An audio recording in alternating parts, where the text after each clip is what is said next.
Hello. I never thought my marriage would crumble over a joke. Not after surviving market crashes, sleepless newborn nights, and a mortgage on our dream home. But that Sunday at my in-laws' house changed everything. My wife's laughter cut deeper than any knife as she turned me into a punchline. My name is Nathan Brooks. I'm 45 years old, and I've spent the last decade climbing the ladder at Meridian Financial Partners in downtown Boston. Looking at me, most people see success, the nice house in the suburbs, the well-behaved kids, the beautiful wife. The American dream, right? But behind closed doors, things weren't exactly picture perfect.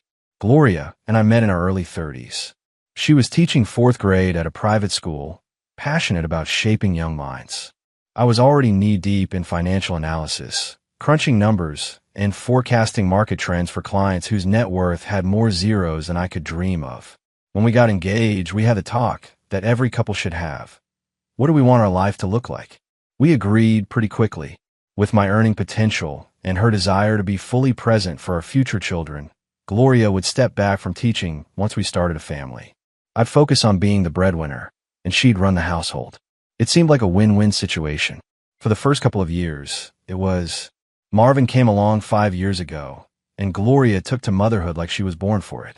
2 years ago, Melinda joined our family, and our home became a whirlwind of sippy cups, stuffed animals, and sleepless nights. I couldn't have been prouder of the life we built together. My job at Meridian wasn't getting any easier, though. If anything, each promotion meant longer hours, more responsibility, and higher stakes. During earnings season, I'd be lucky to see the kids awake. I'd drag myself home after 11-hour days, my brain fried from staring at spreadsheets and placating nervous investors. Most nights, I'd collapse on the couch, barely able to form a coherent sentence. But that was the deal, right? I brought home the bacon, paid for mortgage on our Colonial in Newton, funded the kids' college accounts, and made sure Gloria could buy organic everything at Whole Foods without checking the price tags. In return, she managed the home front, doctor appointments, play dates, meal planning, and making sure Marvin and Melinda were thriving. I never considered myself a hands-off dad. When I had time, I was all in, building blanket forts, reading bedtime stories, the whole 9 yards. But the reality was, Gloria knew the kids' routines like the back of her hand. She knew which stuffed animal Melinda needed to fall asleep, and exactly how to cut Marvin sandwiches so he'd actually eat them. Looking back, I guess that's where it started. The little comments that seemed innocent enough at first. Nate, honey, that's not how you put on Melinda's shoes. Sweetie, Marvin can't have peanut butter before bed. You know that. They were just corrections, right? Just Gloria making sure things ran smoothly. But somewhere along the way, those helpful hints turned into something else. Something that, little by little, started to chip away at me in ways I didn't fully understand until it was almost too late. It started small, as these things usually do. A chuckle here, and I roll there. Nothing that would set off alarm bells. The first time I really noticed, it was a Saturday morning about a year ago. Gloria had a hair appointment, her first me time in weeks, and left me with detailed instructions for the kids. Feed Marvin his gluten-free waffles. Make sure Melinda took her vitamin. The usual drill. I'd handle the kids solo plenty of times before, no big deal. Just try not to burn the house down, she joked as she grabbed her purse. I laughed along, gave her a kiss goodbye, and thought nothing of it. When she returned 3 hours later, the house was still standing, but admittedly in disarray. Melinda had decided her yogurt would look better in her hair than in her mouth, and Marvin had constructed what he called a pillow kingdom in the living room. I was in the middle of damage control when Gloria walked in. She surveyed the scene, put her hands on her hips, and started laughing. Oh, Nate, I leave you alone for 3 hours, and it's like Lord of the Flies in here. Again, I chuckled along with her. What else was I supposed to do? The kids were happy, if a bit sticky, and no one was injured. Mission accomplished in my book. That night, I overheard her on the phone with her sister. You should have seen it, Cynthia. It was like Nate had never taken care of his own children before. Total deer in headlights. Men, right? Something about the way she said it didn't sit right with me. I wasn't some clueless sitcom dad who couldn't figure out which end of the baby to diaper. But I brushed it off. Everyone vents to their siblings. A few weeks later, I came home early from work, a minor miracle given my usual schedule, and decided to surprise the family by making dinner. Nothing fancy, just spaghetti and meatballs, one of the few meals I could manage without consulting a recipe. When Gloria walked into the kitchen and saw me browning the meat, her eyebrows shot up. "Well, look who thinks he's Gordon Ramsay tonight." She picked up her phone. "This needs to be documented for posterity." The rarest of sightings. Nathan Brooks in his natural habitat, attempting to cook. She snapped a few pictures, laughing the whole time. I tried to play along, even hamming it up a bit for the camera. But something about being treated like some exotic animal at the zoo for doing a basic adult task didn't feel great.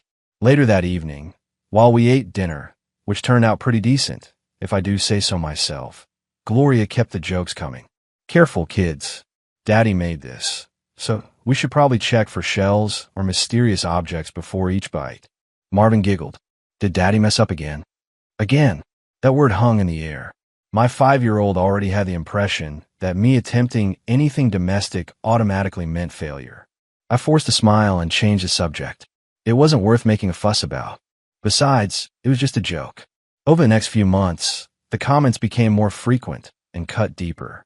Gloria's jokes had evolved from gentle ribbing to something that felt calculated to undermine me. One evening in September, I came home from an especially brutal day. The market had taken a nosedive, clients were panicking, and my boss had me working on contingency plans until well past 7. I dragged myself through the front door, desperate for a moment of peace. Instead, I found Melinda in full meltdown mode. Her favorite stuffed bunny was missing, and the world was apparently ending because of it. "Hey, princess," I said, dropping my briefcase and kneeling to her level. "Let's find Mr. Hoppy together." Her sobs quieted as I methodically searched the house. I'd learned from experience that the bunny usually ended up under furniture or in the laundry basket. Sure enough, after 15 minutes of hunting, I found him wedged between the couch cushions. Melinda's face lit up as I handed her the toy. I felt a surge of satisfaction.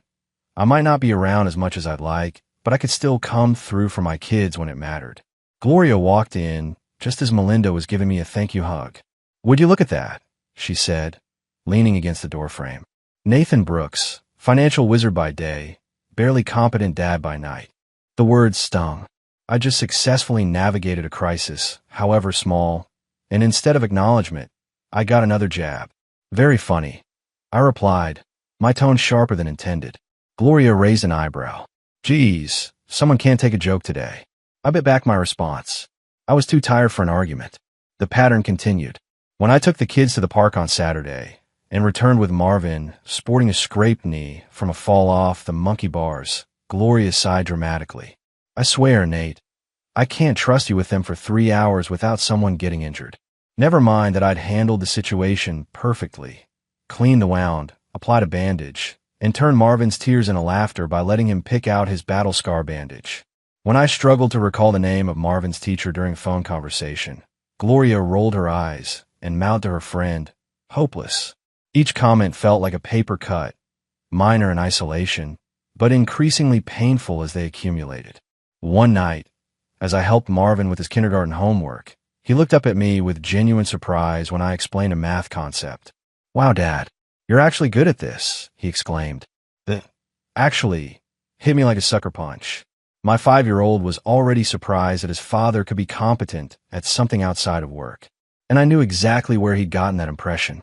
I straightened my shoulders and looked my son in the eye. "Buddy, there are lots of things I'm good at. I might not be here all the time, but that doesn't mean I don't know how to take care of you and your sister." Later, when I mentioned the incident to Gloria, she laughed it off. "Oh, come on, he's 5. Don't be so sensitive." But it wasn't about sensitivity. It was about respect, and I was starting to realize just how little I was getting at home. What had once been private comments between Gloria and me soon became public entertainment. It seemed like every social gathering became an opportunity for her to showcase my supposed ineptitude as a father. The first time it happened was at a neighborhood barbecue. I was manning the grill, one domain where I actually had some confidence, when Melinda came running over with a scraped elbow from a fall in the driveway. I immediately went into dad mode, cleaned the scrape with a napkin dipped in water, found a Band-Aid in my wallet. I'd started carrying them for exactly this reason, and had her laughing again within minutes. Gloria approached with a group of neighborhood moms, just as I was finishing up. "Ladies, Witness the rarest of sights, she announced theatrically. Nathan actually handling a minor emergency without calling for backup. The women laughed, and I forced a smile while something twisted in my gut. What should have been a simple moment of fatherhood had become a spectacle. The next weekend, we had dinner with my colleagues from Meridian. These were people I needed to impress, whose respect was crucial to my career. Gloria had promised to be on her best behavior. Halfway through dinner, the conversation turned to family life. My boss mentioned how challenging it was balancing work and home responsibilities. Tell me about it. Gloria jumped in with a laugh. Nate here can analyze market trends like nobody's business, but ask him to match Melinda's outfits, and suddenly he's completely lost. Last week, he sent her to daycare in pajama pants and a dress-up tiara. The table erupted in laughter. It wasn't even true. Melinda had insisted on the tiara, and the pants were leggings that looked like pajamas. I thought the battle wasn't worth fighting that morning. The kids were dressed and fed, I said evenly, trying to maintain my dignity. Mission accomplished. My boss clapped me on the shoulder. Don't worry, Brooks. I once sent my kid to school with an empty lunchbox. We all fumble sometimes. His attempt at camaraderie only underscored what Gloria had accomplished, painting me as an incompetent father who fumbled basic childcare tasks. In reality, I handled whatever came my way when I was home, from nightmares to homework to improvised meals when we were out of groceries. The final straw came at Marvin's parent-teacher conference. Ms. Winters was explaining his progress in reading when she mentioned he'd been bringing in advanced books from home. That's all, Nathan. Gloria interjected before I could speak. He's trying to turn our 5-year-old into a financial analyst already. I keep telling him, honey, normal kids read Goodnight Moon, not the Wall Street Journal. Ms. Winters looked confused. Actually, I think it's wonderful. Marvin's vocabulary is exceptional for his age. I sat up straighter in my chair. We read together every night I'm home, I stated firmly. Marvin picks the books. I just make time for it. On the drive home, I finally said something. Do you have to turn me into a punchline at every opportunity? Gloria seemed genuinely surprised. What are you talking about? I'm just making conversation. No, you're making me look like an idiot. And it needs to stop. She rolled her eyes. You need to lighten up, Nate. It's just a little harmless fun. But as I gripped the steering wheel, I knew there was nothing harmless about it. The damage was already spreading beyond our home. I started noticing a troubling pattern in how others interacted with me. Gloria's jokes had spread like a virus, infecting everyone's perception of me as a father. At Marvin's soccer practice, Coach Thompson handed out the season schedule and made a beeline for me. Brooks, I've highlighted the important dates, he said slowly, as if speaking to a child. Gloria mentioned you might need some extra reminders. My jaw clenched. I'd never missed a game I could attend, and I kept a meticulous calendar. I manage billion-dollar portfolios, Thompson, I replied coolly. I think I can handle a soccer schedule. He looked taken aback, and I immediately regretted my tone. But damn it, I was tired of being treated like an idiot. Even my mother had started buying into the narrative. During her monthly visit, she hovered anxiously as I prepared Melinda's lunch. Nate, dear, are you sure that's enough food? Gloria says she's going through a growth spurt. Mom, I feed my kids every day, I said, trying to keep the edge out of my voice. I'm pretty familiar with their appetites. The real gut punch came when I overheard Marvin talking to his friend during playdate. My dad's really smart about money stuff, he was saying proudly, and my heart swelled. Then came the follow-up. But Mom says he'd lose his head if it wasn't attached when it comes to everything else. That night, I stared at the ceiling, unable to sleep. How had I let this go so far? My own son was parroting Gloria's dismissive attitude. What would happen as the kids got older? Would they stop coming to me with problems, assuming I couldn't handle anything outside of financial matters? More importantly, why was I allowing my wife to systematically undermine me? I'd built my career on commanding respect, making tough calls, and standing my ground. Yet at home, I'd become a punchline. The truth hit me like a freight train. I was afraid. Afraid that pushing back would lead to conflict. Afraid that demanding respect might damage our family dynamic. Afraid that maybe, just maybe, Gloria was right, and I really was a subpar father. But another, stronger part of me knew better. I coached Marvin's soccer team when work allowed. I taught Melinda to swim last summer, spending hours in the pool until she could paddle confidently to the steps. I read financial reports aloud to lull them to sleep when they were infants, for God's sake. I was a damn good father, different from Gloria, certainly, but no less capable. And it was time I started acting like it. The next morning, I made a decision.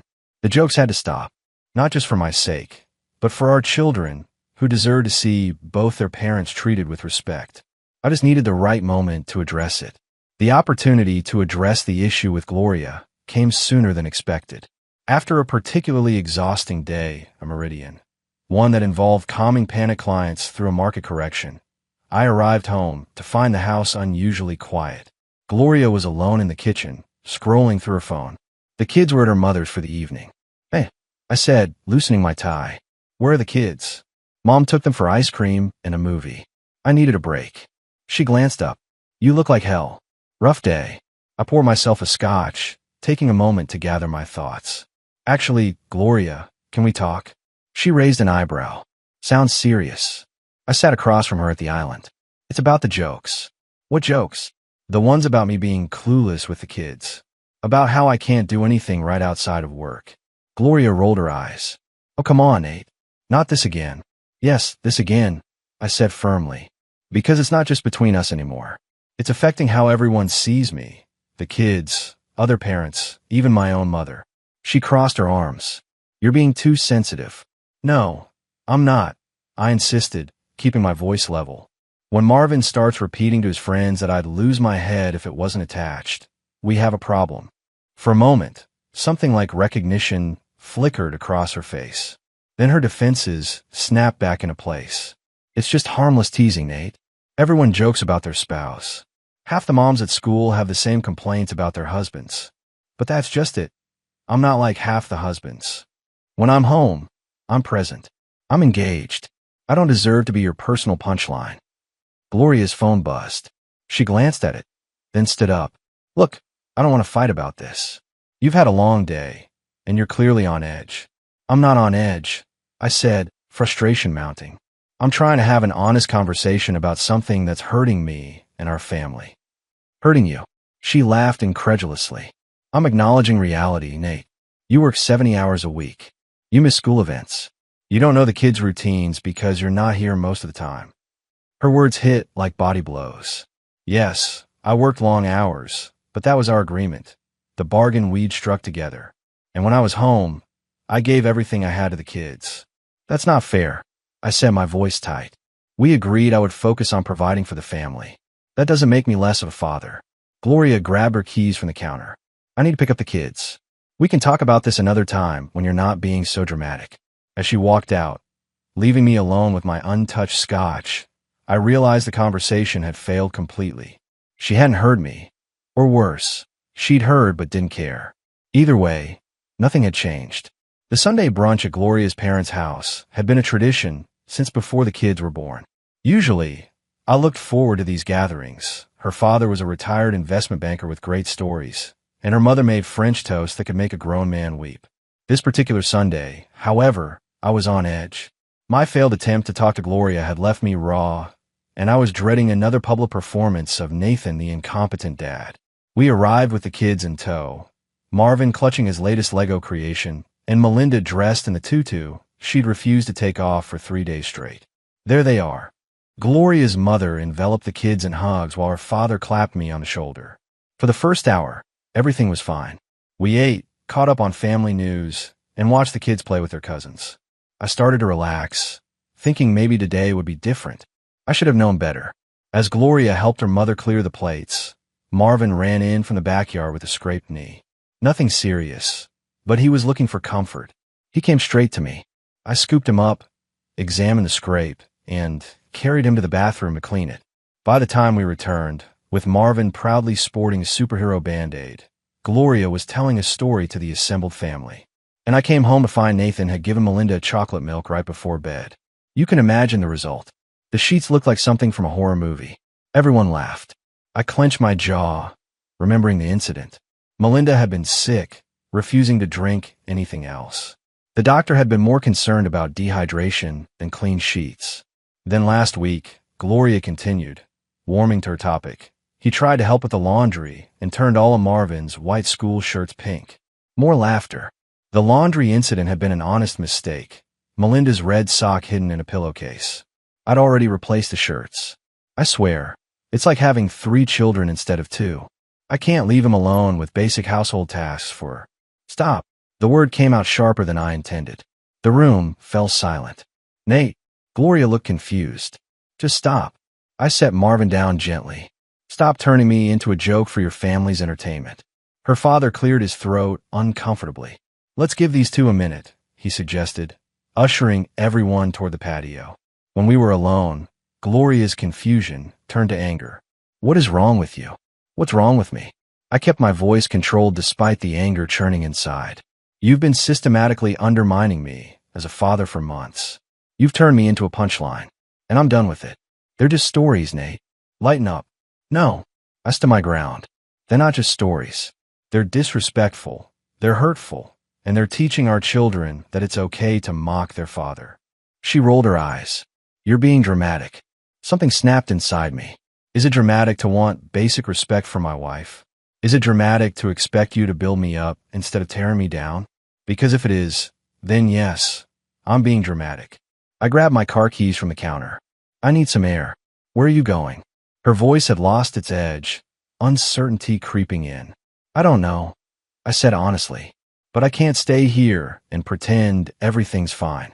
As I walked out the door, passing her confused family on the porch, I felt a strange mix of guilt and relief. In my head, I silently said goodbye to the version of myself that would have swallowed his pride and laughed along with everyone else. That man was gone. I ended up at the Harbor View Hotel, a mid-range place near the financial district where we put up clients from out of town. The front desk clerk recognized me from company events and didn't ask questions when I requested a room with no end date specified. Once alone, I sent Gloria a text, staying at Harbor View. Need time to think. We'll call kids before bedtime. Her response came quickly. You're being ridiculous. The kids are confused. I didn't reply. Instead, I called my assistant and arranged to have some clothes and toiletries delivered from the department store down the street. Then I took a long shower and tried to clear my head. That evening, I called the house as promised. Gloria put the kids on speakerphone, and I did my best to sound upbeat. When are you coming home, Daddy? Melinda asked, her little voice making my chest tight. Soon, Princess. Daddy just has some work to finish. After reassuring them both and promising to bring home surprises, I ended the call before Gloria could get back on the line. 3 days passed in a strange limbo. I went to work, performed my duties with mechanical precision, then returned to my hotel room each night. I called the kids faithfully, but kept conversations with Gloria brief and logistical. On the 4th day, my phone rang during lunch. Gloria's father's name flashed on the screen. I almost didn't answer, but curiosity won out. Nathan, it's Robert. Got a minute? I braced myself for a lecture about family responsibility. Instead, Wygott surprised me. I want you to know I understand why you left, he said without preamble. You do. Gloria's mother used to do the same thing to me.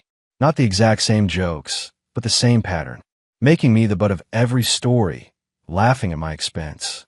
I nearly dropped my fork. How did you handle it? Not well at first, he admitted. I stewed.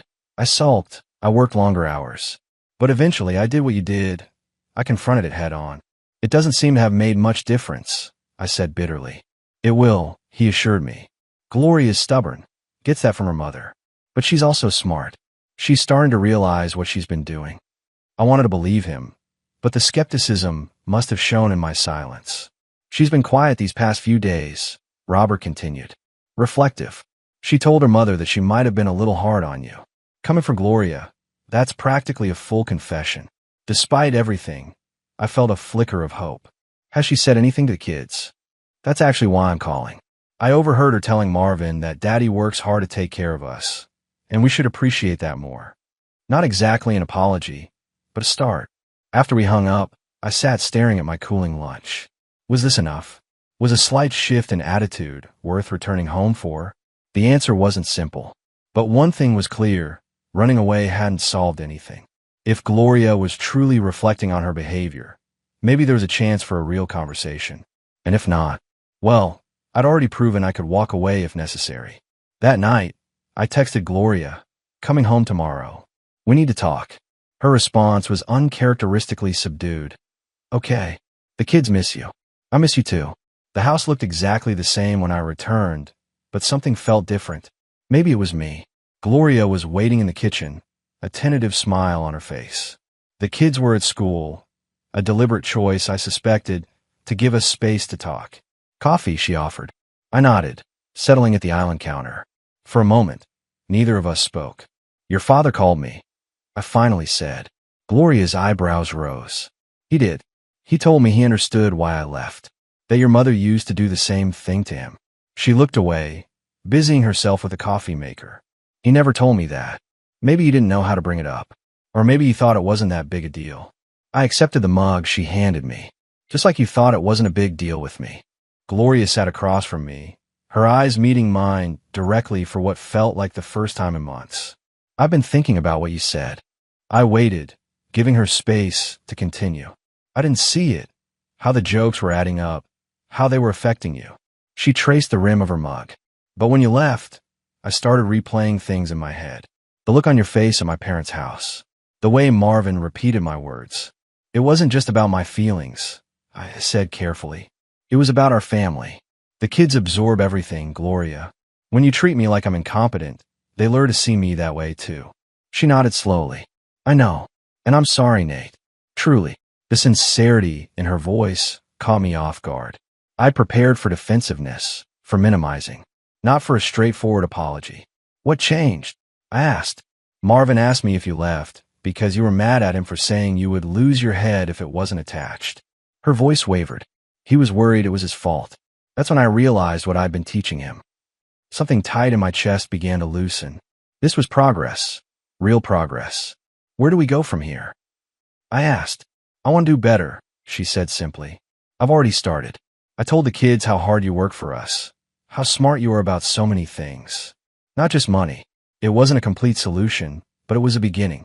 The road ahead would require vigilance from both of us. My willingness to speak up when hurt, her commitment to breaking a damaging habit. "I've missed you," she admitted softly. "The house doesn't feel right without you." I reached across the island to take her hand. "I've missed you too, but I can't come back to the way things were." "I know," she said, "and I don't want that either. I want us to be better." For the first time in months, I believed we could be. 6 months after my hotel stay, life had found a new rhythm. The change wasn't dramatic or instant. Real change rarely is. But day by day, conversation by conversation, Gloria and I rebuilt something stronger than what we'd had before. The jokes didn't disappear overnight.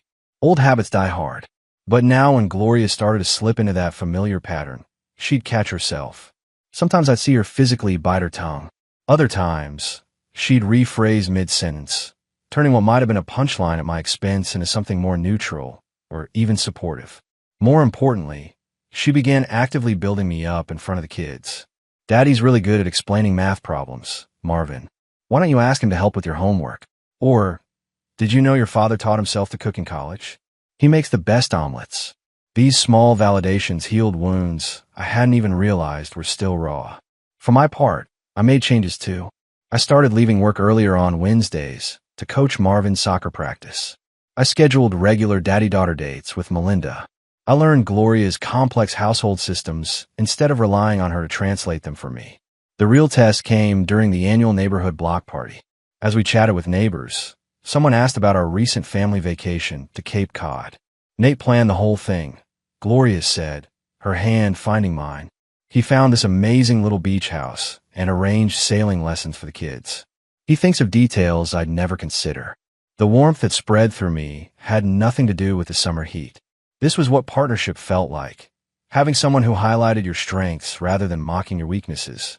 Later that night, after the kids were asleep, Gloria and I sat on the porch swing, watching fireflies rise from the lawn. "We almost lost this," she said quietly, "if you hadn't stood up for yourself." "But I did," I interrupted gently. "And you listened. That's what matters." She leaned her head against my shoulder. "I never wanted to hurt you, Nate.